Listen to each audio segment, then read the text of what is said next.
નમસ્કાર દર્શક મિત્રો, હું શીતલ મહેતા ન્યૂઝ ઓફ કચ્છમાં આપનું સ્વાગત છે। જોઈએ આજના સમાચાર। આ ચિત્ર જુઓ અને વીજ કરંટથી કઈ રીતે બચી શકાય તે જાણો। થોડીક જાગૃતતા, જિંદગીભરની સલામતી। વીજ સુરક્ષા પ્રથમ। પશ્ચિમ ગુજરાત વીજ કંપની લિમિટેડ, વર્તુળ કચેરી, ભુજ। ગૌચર મુદ્દે નખત્રાણા તાલુકાના ગામોના સરપંચોના ધરણા। નખત્રાણા તાલુકાના સરપંચો ધરણા પર। ગૌચરના મુદ્દે નખત્રાણા સરપંચ સંગઠન ધરણા પર। પ્રાંત કચેરી બહાર પ્રતિક ધરણા પર।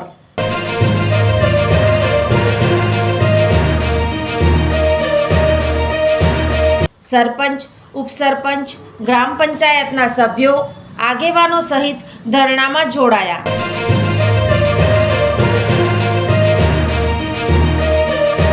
ગૌચરની માપણી, ગૌચરની જમીન કંપનીઓને ફાળવણી, ગૌચર જમીન માટે ગ્રાન્ટ ફાળવણી સહિતના મુદ્દે સરપંચો ધરણા પર બેઠા। વિવિધ સંગઠન દ્વારા ધરણાને સમર્થન અપાયું।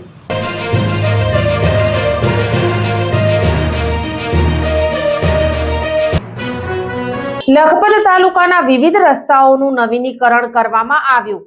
હવે આ તરફના લોકોને રસ્તાની સારી સુવિધા મળશે। લખપત તાલુકાના સાંગણ ગુના એપ્રોચ, જુમારા સોતાવાંડ, ખટિયા એપ્રોચ અને ઝારા હિલ એપ્રોચ રોડ, માણકાવાંડ એપ્રોચ અને અમિયા એપ્રોચ મહત્વના એવા 6.4 કિલોમીટરના ગ્રામ્ય માર્ગ, જેના નવીનીકરણ માટે ગ્રામજનો દ્વારા માંગણી કરવામાં આવી હતી, તે માર્ગ બાબતે અબડાસાના ધારાસભ્ય પ્રદ્યુમ્નસિંહ જાડેજા દ્વારા સરકારમાં રજૂઆત કરતા ગુજરાત સરકાર દ્વારા લખપત તાલુકાના 7 વર્ષીય નવીનીકરણ કામો માટે 375 લાખ જેટલી માતબર રકમ મંજૂર કરવામાં આવેલ હતી। મંજૂર થયેલ તમામ માર્ગની કામગીરી માર્ગ અને મકાન પંચાયત પેટા વિભાગ લખપત દ્વારા પૂર્ણ કરવામાં આવતા ખેડૂતો તથા રહેવાસીઓમાં ખુશીની લાગણી ફેલાઈ છે। રેલવે ટિકિટ કન્ફર્મ છે કે આરએસી છે તે 10 કલાક પહેલા જ જાણી શકાશે। રેલવેમાં મુસાફરી કરનારા માટે રાહતના સમાચાર છે, કારણ કે રેલવે બોર્ડ દ્વારા પહેલીવાર રિઝર્વેશન ચાર્ટ તૈયાર કરવાના સમયમાં ફેરફાર કર્યો છે।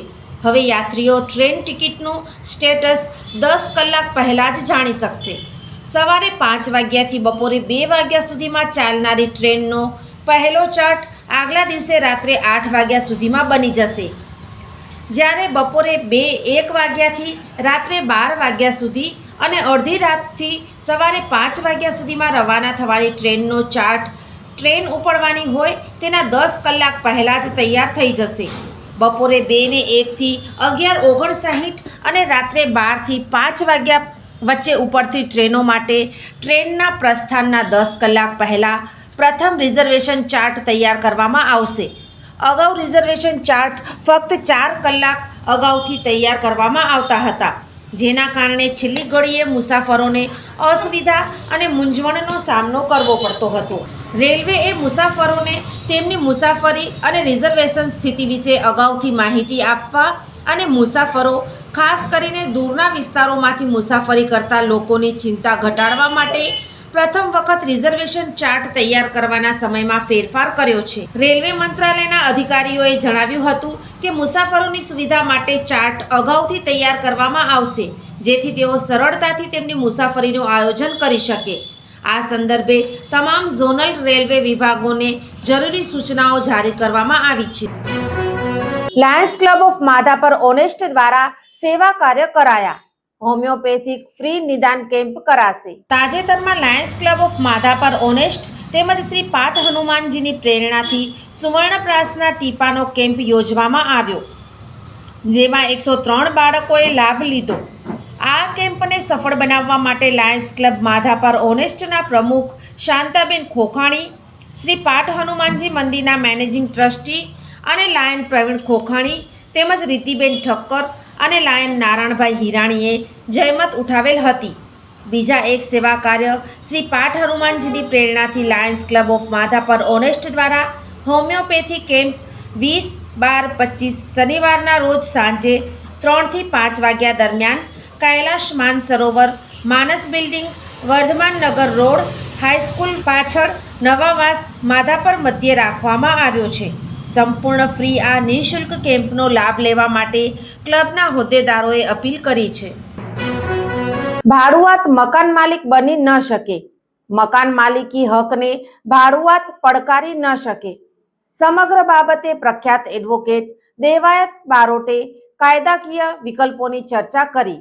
ભાડુઆત અને મકાન માલિક સંબંધે હાલમાં સુપ્રીમ કોર્ટે ચુકાદો આપ્યો છે. સમગ્ર બાબતે પ્રખ્યાત એડવોકેટ દેવાયત બારોટે ભાડુઆત અને મકાન માલિક સંબંધે કાયદાકીય જોગવાઈની છણાવટ કરી. ભાડુઆતને માલિકી હક સંબંધે ચેલેન્જ કરી ન શકે. એડવોકેટ દેવાયત બારોટે જણાવ્યું કે સાહેબ, જે રેન્ટ એક્ટ છે એટલે કે ભાડુઆતનો જે કાયદો છે એ ભાડુઆતોના હિતોના રક્ષણ માટે ને ભાડુઆતોના લાભાર્થે બનાવવામાં આવેલો કાયદો છે. એટલે કે એક રીતે કહીએ તો ભાડુઆતો માટે બેનિફિશિયરી એક્ટ છે. એમાં ભાડુઆતોને કોઈ પણ મકાન માલિક છે એ રાતોરાત એમને કોઈ રોડ ઉપર ફેંકી ન દે, એને ઘર વિહોણા કે છત વિહોણા ન કરી નાખે, એટલા માટે ભાડુઆતોના રક્ષણ માટે ઘડવામાં આવેલો આ કાયદો છે. હવે અત્યારે સામાન્ય રીતે જોઈએ તો ભાડુઆતો જે છે એ એકવાર ભાડુત તરીકે સ્થાપિત થયા પછી કોઈને કોઈ કારણસર એ મકાન ખાલી કરવાનું જે છે એ નામ લેતા નથી હોતા. એમની પાસે પોતાની મિલકત વસાવી લેવાની કેપેસિટી હોવા છતાં અથવા જે છે એ બીજી એમની પાસે વ્યવસ્થા હોવા છતાં પણ જે છે ભાડુઆતવાળી મિલકતો માત્ર ને માત્ર પચાવી પાડવાના અથવા ગેરકાયદેસર કબજો ધરાવી લેવાના ઈરાદાથી જ્યારે મકાન માલિકને જરૂરિયાત હોય ત્યારે પણ ખાલી કરતા નથી હોતા, ત્યારે જે છે આ કાયદાકીય જોગવાઈઓ એટ્રેક્ટ થતી હોય છે. પર્ટિક્યુલર કિસ્સામાં નામદાર સર્વોચ્ચ અદાલતે એવું માર્ગદર્શન આપ્યું કે ભાઈ ભાડુઆતો છે એને માલિકી હકને ચેલેન્જ કરવાના કોઈ અધિકાર નથી. પર્ટિક્યુલર કિસ્સામાં જે છે એ ભાડુઆતો જે છે એ 58 વર્ષ જેવા લાંબા સમય સુધી સતત ભાડું ચૂકવતા આવતા હતા અને જે મકાન માલિક હતા એમણે પોતાની પુત્રવધુની તરફેણમાં આ ભાડુઆતવાળી મિલકતનો વિલ બનાવી અને એની માલિક એને ઠરાવેલી હતી. હવે જ્યારે આ મકાન માલિક હતા જેમ એમને જ્યારે પોતાના અંગત ઉપયોગ માટે, પોતાના ધંધાના વિસ્તાર માટે આ ભાડુઆતવાળી મિલકતનો કબજો મેળવવો જરૂરી બન્યો, ત્યારે એમણે કબજો ખાલી કરવા માટે ભાડુઆતને જણાવતા ભાડુઆતે કબજો ખાલી કરવાની ના પાડતા જે છે એ કોર્ટમાં દાવો કરવામાં આવ્યો. ટ્રાયલ કોર્ટે દાવો નામંજૂર કર્યો. એની સામે પ્રથમ અપીલ જે છે એ સત્ર અદાલતમાં કરવામાં આવી. સત્ર અદાલતે પણ નીચેની કોર્ટનો હુકમ કાયમ રાખ્યો અને અપીલ નામંજૂર કરી. એની સાથે સેકન્ડ અપીલ ગુજરાત સંબંધિત હાઈકોર્ટમાં કરવામાં આવી અને હાઈકોર્ટ જે છે એમણે પણ બંને ટ્રાયલ કોર્ટોના ચુકાદાને અનુમોદન આપ્યું અને અપીલ કાઢી નાખી. એની વિરુદ્ધમાં જે મકાન માલિક હતા એ સર્વોચ્ચ અદાલતમાં ગયા અને સર્વોચ્ચ અદાલતે સ્ટ્રિક્ચર સાથે આ ત્રણેય ચુકાદાઓ હતા એને ઉથલાવી નાખ્યા અને મકાન માલિકની તરફેણમાં ચુકાદો આપ્યો. અને નામદાર સર્વોચ્ચ અદાલતે જણાવ્યું કે આ જે નામદાર ટ્રાયલ કોર્ટોએ જે છે અથવા અપેલેટ કોર્ટોએ છે એ જ્યારે એકવાર ભાડુઆત જે છે એ ભાડું નિયમિત રીતે ચૂકવે છે તો એ માલિક કેવી રીતે પ્રસ્થાપિત થઈ શકે? જો માલિકી હોત તો એને ભાડું ચૂકવવાની જરૂર પડત નહીં. અને એકવાર આ વિલના આધારે પ્રોબેટ મેળવવા માટે અરજી કરવામાં આવે છે મકાન માલિક દ્વારા અને કોર્ટ એને પ્રોબેટ આપે છે, મતલબ કે આ માલિકે કોર્ટે પણ સ્વીકાર્યો છે કે માલિકે આ વ્યક્તિનો હતો ને એણે વિલ દ્વારા આને સ્થાપિત કર્યો છે.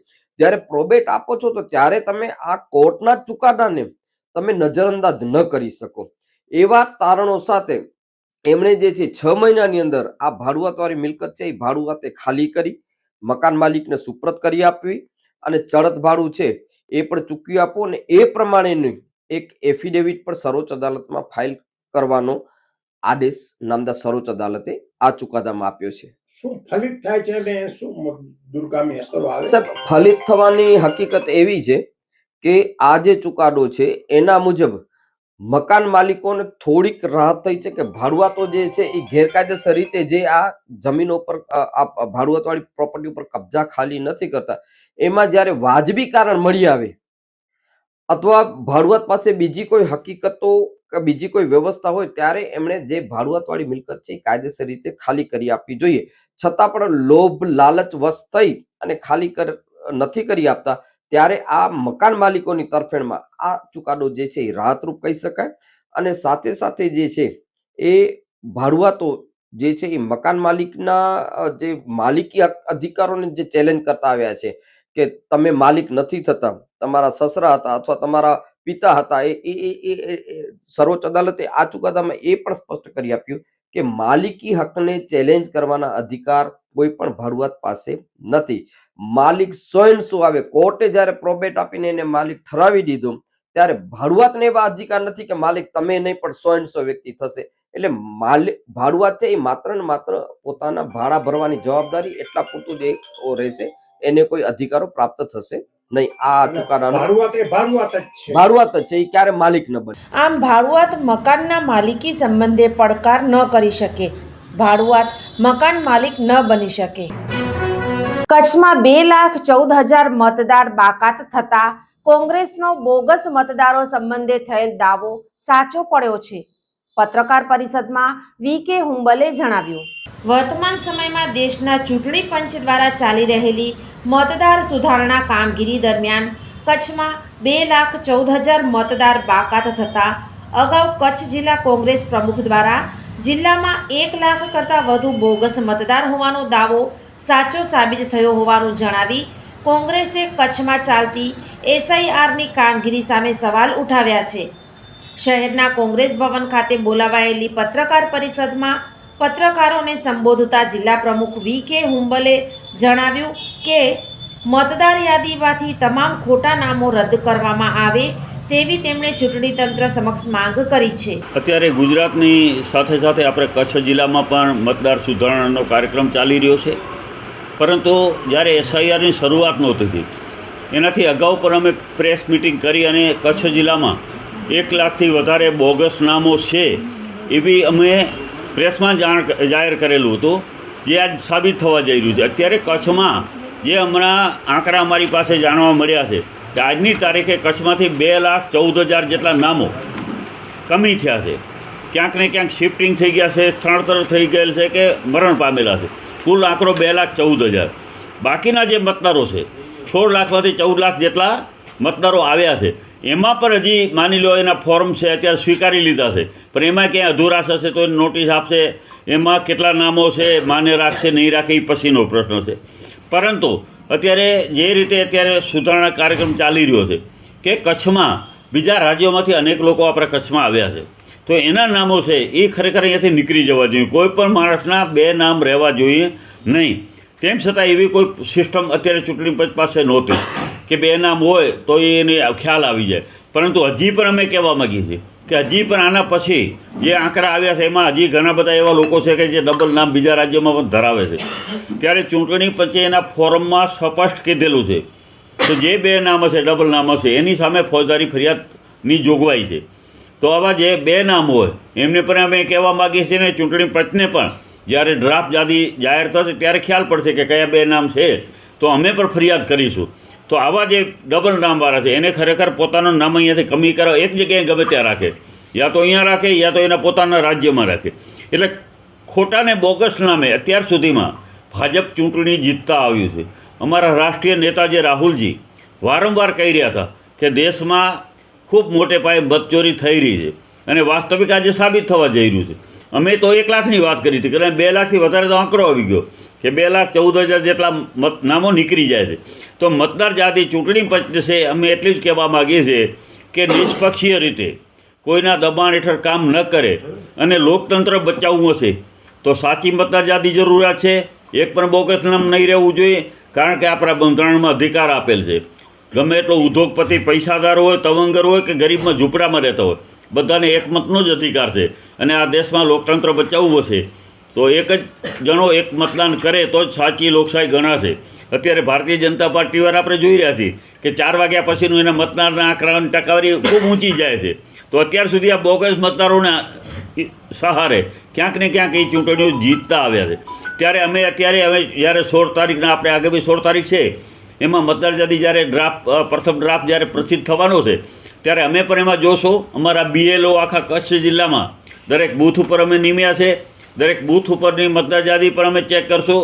હવે તો આપણે માની લો ટેકનોલોજી આવી છે કે અપલોડ પણ કરી દેવામાં આવી છે વેબસાઇટ ઉપર, તો ત્યાંથી પણ આપણને જાણકારી મળી જશે કે કયા બૂથ ઉપર કયા મતદારો કેટલા કમી થયા, કેટલા મરણ પામ્યા છે, કેટલા અહીંયાથી શિફ્ટિંગ થયા છે.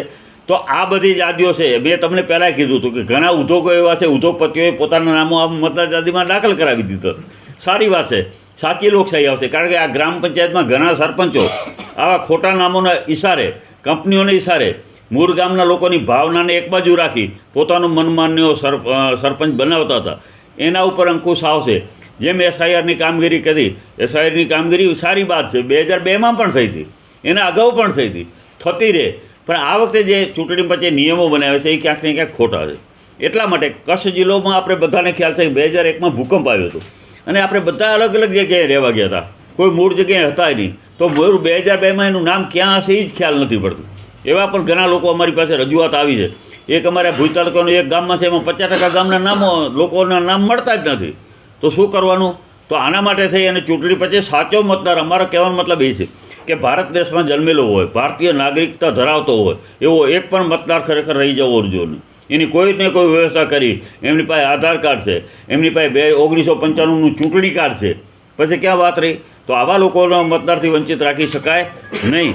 પરંતુ હકીકત અમે જે રજૂઆતો કરી, અમે ચૂંટણી પંચને એક ફરિયાદ પણ આપેલી છે કે તમે હજી પણ જ્યાં બોગસ નામો હજી પણ માની લો ક્યાંક વિદેશમાં રહ્યા છે એના પર ફોર્મ સ્વીકારી લીધા છે, ક્યાંક તમે બીજા રાજ્યોમાં છે એના પર ફોર્મ તમે જે માણસ અહીંયા હાજર જ નથી. તો એનો મતલબ એ થયો કે ગમે એને સહી કરીને એને આપી દીધેલું છે, બીએલઓને આપી દીધું છે, ફોર્મ જમા લઈ લીધું છે, પણ ખરેખર એ વ્યક્તિ અહીંયા રહેતી જ નથી અત્યારે પણ.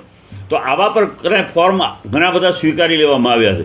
એટલે અમે ચૂંટણી પંચને આ બધી શનિવારના અહીંયા કાંઈ આવેલા હતા રાજ્ય ચૂંટણી પંચના પ્રતિનિધિ, અને એમને પાસે પણ અમે રજૂઆત કરી છે કે સાહેબ જે કચ્છ જિલ્લામાં તમે વિચાર કરો 16 લાખમાંથી 14 લાખ એ અત્યારે આવી ગયા છે, હજી એમાં ઓછું કરે થવાની શક્યતા, વધવાની શક્યતાઓ છે નહીં.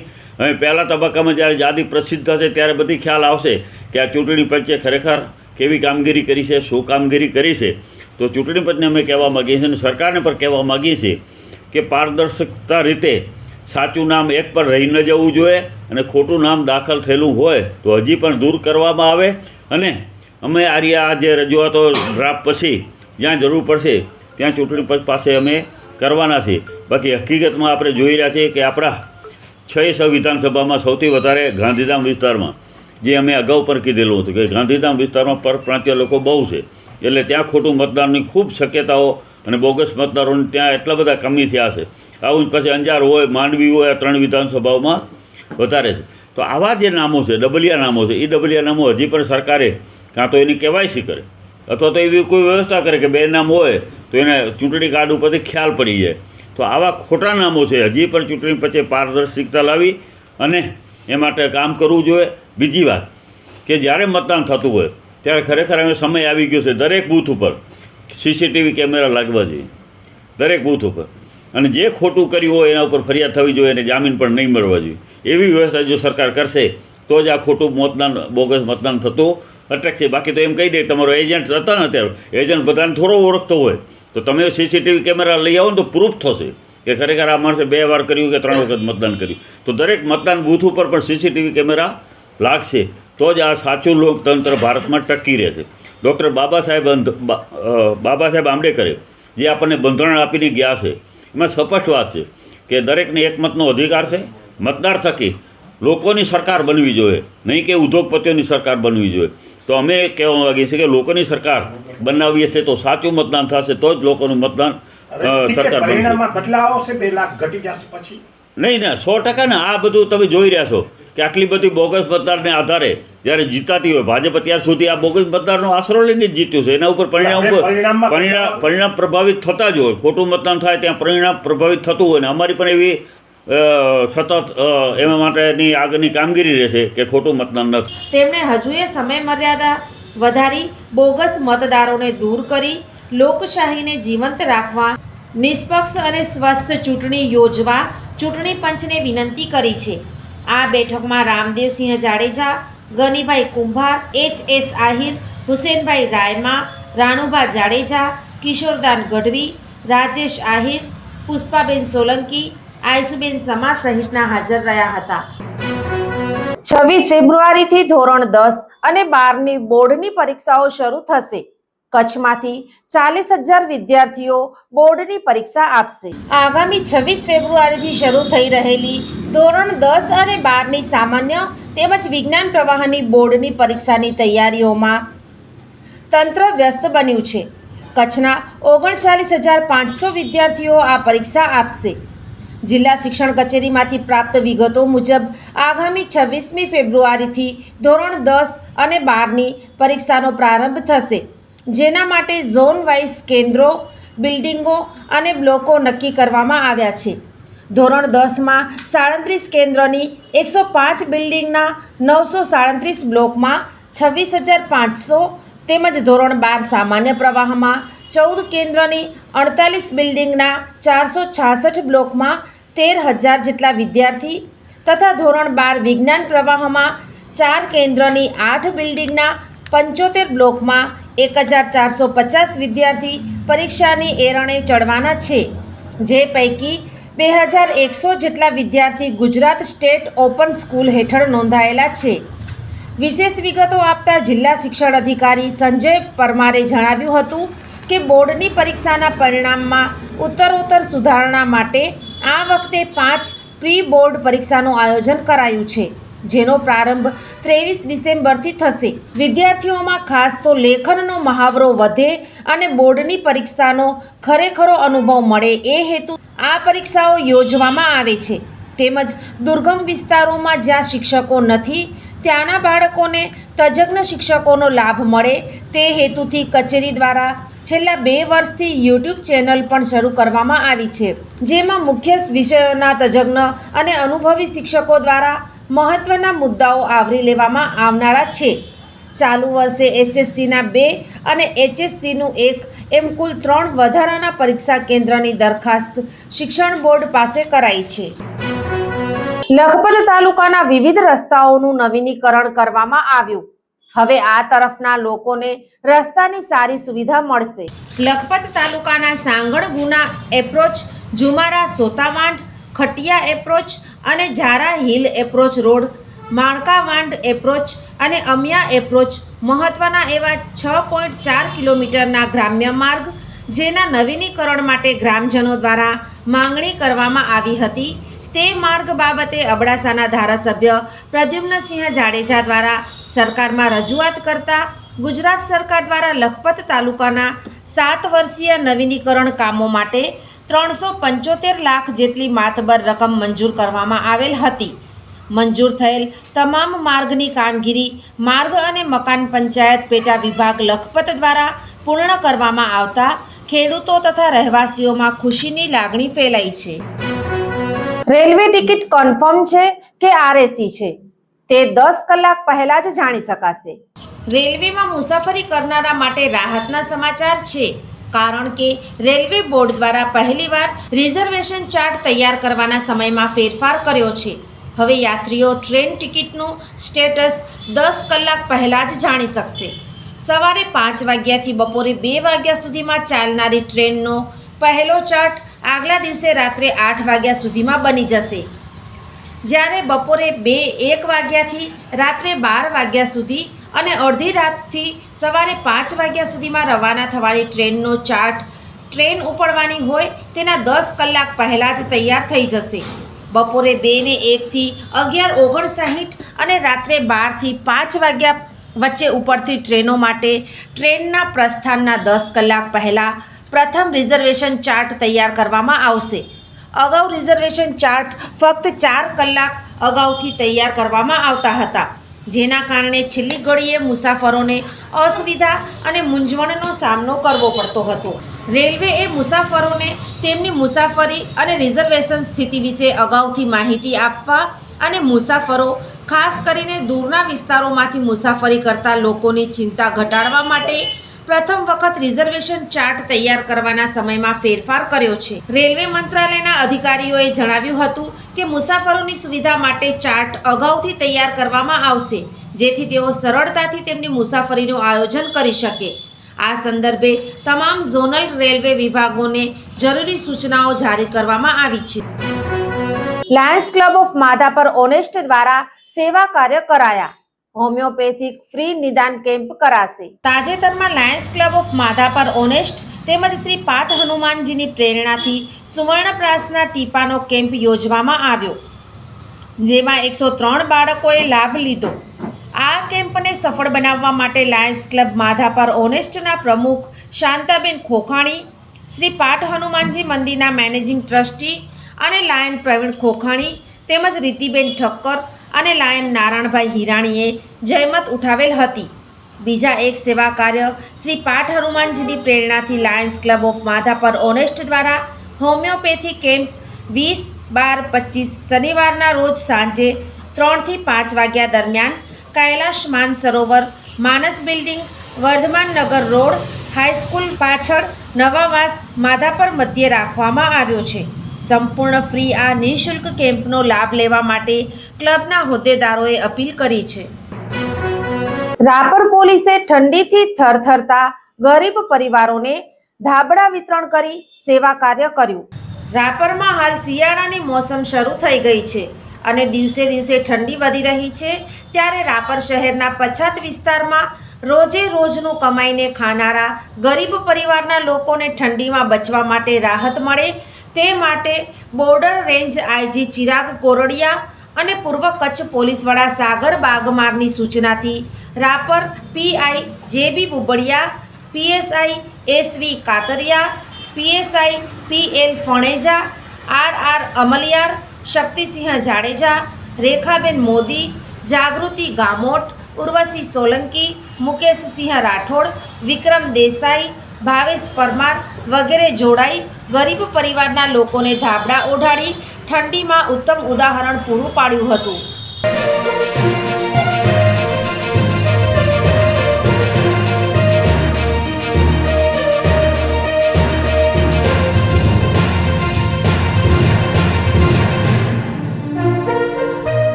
વીજળીનો સમજણપૂર્વકનો ઉપયોગ ભવિષ્ય ઉજળું રાખશે. વીજળીની કરકસરમાં જ છે શાણપણ.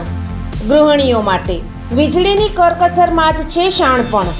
ખેડૂત મિત્રો માટે ઉર્જા સંરક્ષણમાં જ છે શાણપણ. ઉદ્યોગપતિઓ માટે પશ્ચિમ ગુજરાત વીજ કંપની લિમિટેડ ગ્રાહક સુવિધા કેન્દ્ર 1800-233-15533 ટોલ ફ્રી. Visitors www.pgvcl.com. દર્શક મિત્રો, આજે તારીખ 17 ડિસેમ્બર 2025. આ હતા આજના સમાચાર. આવતીકાલે ફરી મળીશું. ત્યાં સુધી મને રજા આપશો. નમસ્કાર.